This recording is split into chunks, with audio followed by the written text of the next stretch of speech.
Keputusan Natalie Holscher untuk membuka hijabnya menuai pro dan kontra di kalangan masyarakat. Bahkan hal itu juga menjadi perhatian Ustadz Dery Sulaiman. Dikutip dari tayangan Intens Investigasi, sang pendakwah menyebut bahwa dirinya sempat dicurhati oleh ibu satu anak tersebut terkait keputusannya melepas hijab.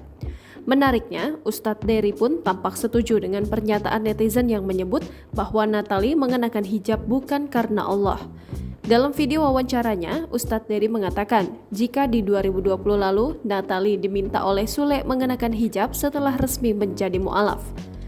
Dia memang setelah masuk Islam itu pakai hijab karena disuruh sama mantan suaminya, sama Kang Sule kan, beber Ustadz Dery Sulaiman.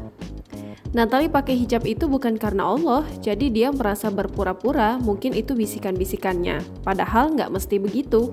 Lanjutnya. Sementara itu, Ustadz Dery sendiri jelas merasa kecewa dengan keputusan Natalie.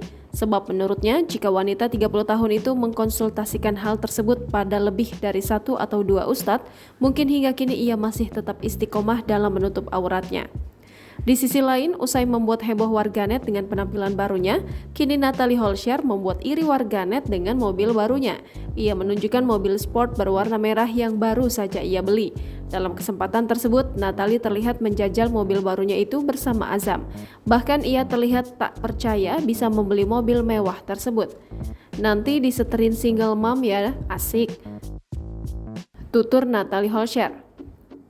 Setelah menjajal bersama teman-temannya, ia mengaku akan memamerkan spek mobil barunya itu pada netizen.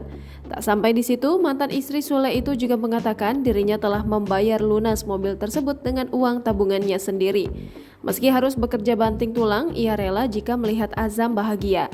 Alih-alih turut senang, netizen memberikan respon yang berbeda. Mereka justru tampak geram dengan aksi Natalie Holscher tersebut.